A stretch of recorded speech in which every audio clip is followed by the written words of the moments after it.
young man that was supposed to speak decided not to. So they said, when you hit an obstacle, you improvise and you overcome it. No matter what the enemy throws at you, no matter what your situation is, you have to learn how to deal with it and make it go away. So, your topic was supposed to be Patriots and patriotism. So, when he asked me, can you handle it? I said, I went to boot camp and I made it out so I can handle it. They said the Marine Corps boot camp is the toughest one. And if you go from one service to the Marine Corps, you got to go through boot camp all over again. So the Patriots of America. You know, when you can't remember, so you go online and say everything is on the computer. So we know about George Washington. He was the first patriot of the nation. Everybody talks about George Washington. He fought for the independence. He was the first president. They said George Washington got shot, but never fell off his horse because he carried a Bible. And every time he got shot, the bullet hit the Bible, and he couldn't penetrate his body. So he stood, he rode, and he says, for this nation I stand. First president. Thomas Jefferson, the third president. Primary author of the Declaration of Independence. There's so many things that we have forgotten about this nation. He was the primary author of the Declaration of Independence. John Adams was the second president of the United States of America. Let me take a step back. The Declaration of Independence made something very clear.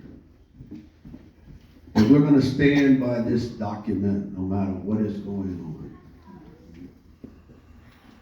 Everybody made this declaration. We declare these truths. We declare these truths to be self-evident. So what are you declaring? The second president of the United States. And we hear about Thomas Paine. He's the author of the pamphlet called Common Sense. We look around today, we wonder who has common sense with all that's going on. Because America's in crisis, and he wrote that in 1776, American Crisis.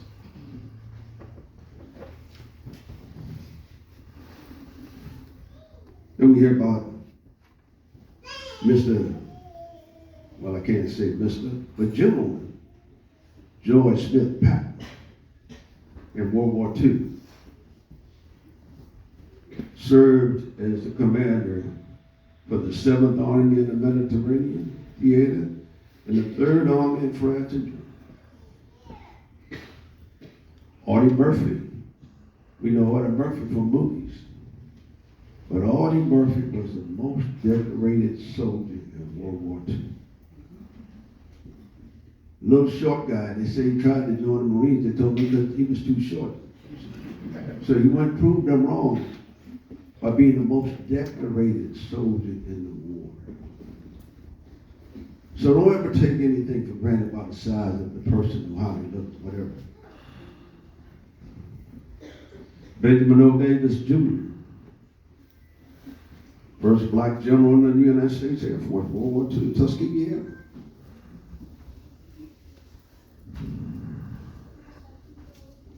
Daniel Chappie James Jr.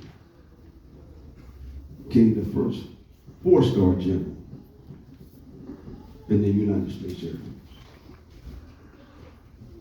Force. Man we may not have heard about, Charles R. Rogers,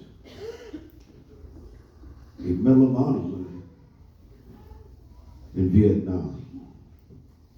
Colin Powell, a Medal of Honor winner, Silver Star winner, Chairman of the Joint Chiefs of Staff, and Secretary of State of the United States of America.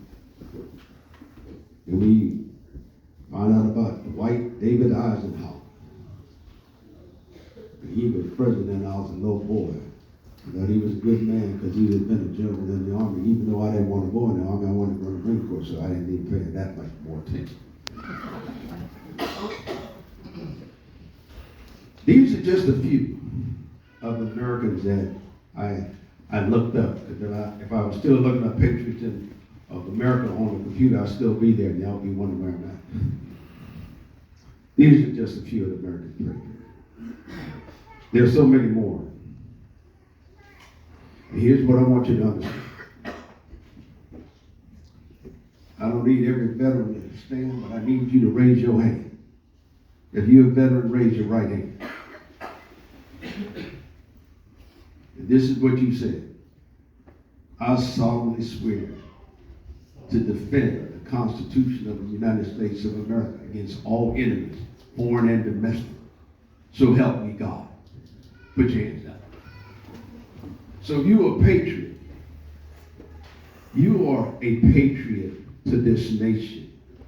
If you raise your right hand and you said, I will go and I will do whatever it takes to keep my country free from all hostilities.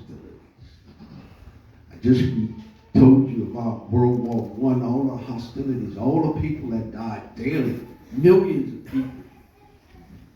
Somebody said, that's enough. Those of us that raised our hands, like that 90-plus fellow over there,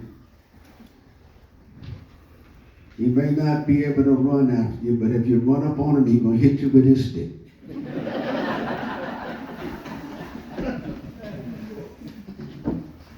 Because he's going to defend what's precious to him.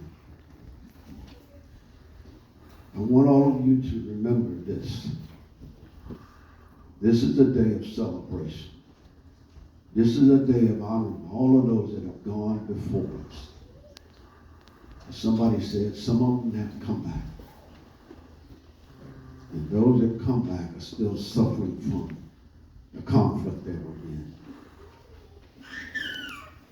But when we rise up every morning, and as I said earlier, when you look out your window and you see that the sun of righteousness is risen, receive that healing that is in that sunshine. The darkness will fool you. The darkness will make you think there's something there that isn't there. And everyone that raised his hand that said, I'll go, said, no matter what the darkness may tell you, I'm here for your defense. I'm here because I promise to defend you and my nation. So help me, God. So, let's celebrate this day.